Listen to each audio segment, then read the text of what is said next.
Play-Doh is an activity that pretty much all of your children would be doing, but you probably didn't know that it's richly educational for them.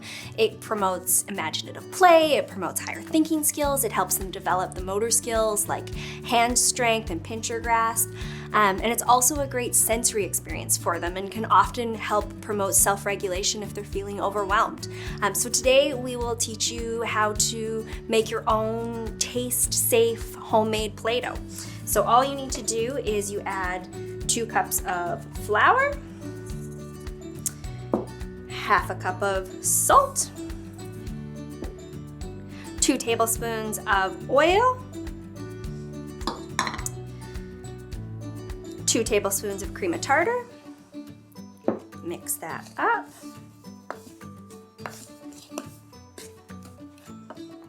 Then you're gonna add 1 to 1.5 cups of hot boiling water.